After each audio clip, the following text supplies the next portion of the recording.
Your next comic coming to the stage, give it up for Ryan.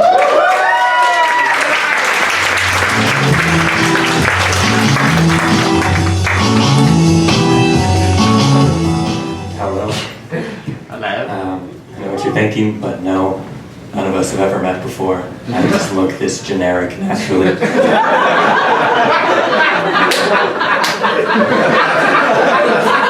I somehow managed to look like everybody who's ever worked at a Home Depot garden center. But also everybody who enjoys shopping at the Home Depot garden center. Probably thinking this guy looks like he definitely buys plants, but only when they're on sale and shitty.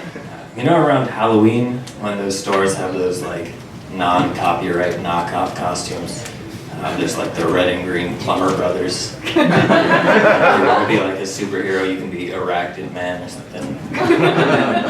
There's the hippie stoner who eats dog food and solves mysteries in a van with his friends. Beside that one, that one's a great one. There's just one called Generic Human Male, and there's a picture of me on it. Like, that's technically correct, but you've definitely seen it in better quality online. People have told me that I'm the man of their dreams, but like as a background character. You show up to school, and I'm just in the hallway getting my math textbooks from my locker. Isn't that the guy from the Home Depot garden center? Where are my pants? This is the worst dream ever. I graduated like 9 years ago. I wrote some jokes. I hope you like jokes. My therapist told me that I seemed really susceptible to peer pressure and that I should stop. So I did.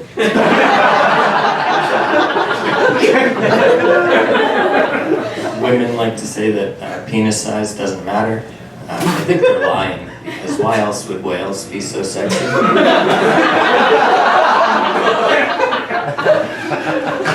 think hippie aliens are far out.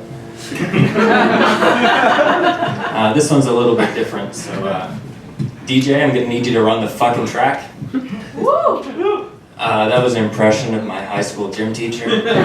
He got fired for bullying DJ, who was a kid with one leg.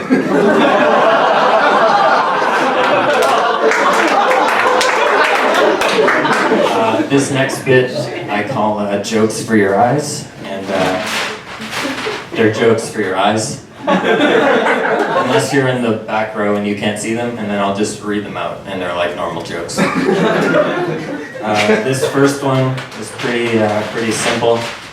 This circle represents everything I know about the 1200-year history of Russia. This circle that makes up most of it is the lyrics to the 1978 Euro disco dance hit Rasputin.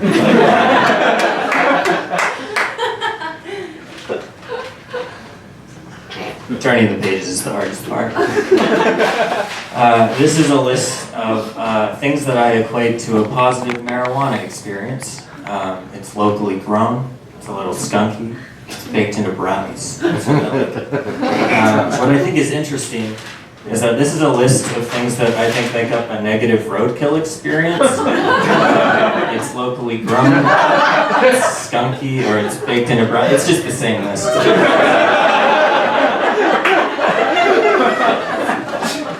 This one's a little complicated, so stay with me if you can. This circle represents a new wave of controversial underarm surgery that's sweeping the medical field in America. This one is my weird friend. His technique of preparing avocado with a katana he bought at the mall. This is Angelina Jolie's marriage history. And this section in the middle is what I call surprise pit removal. Don't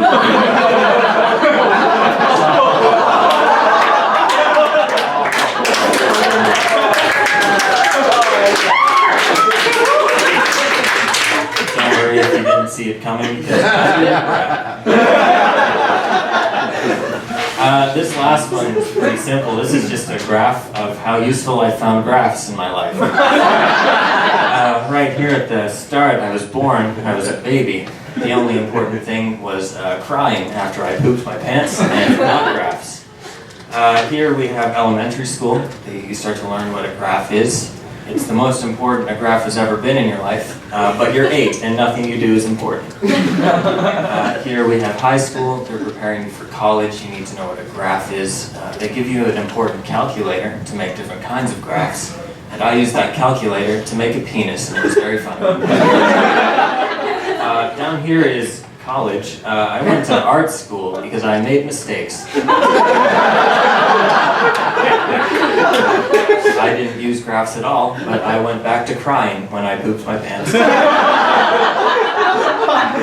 This high point is right now, because I'm using this graph to tell this joke, and it would be much less funny without it. And this is like an hour from now, where I have to carry this giant pad of paper.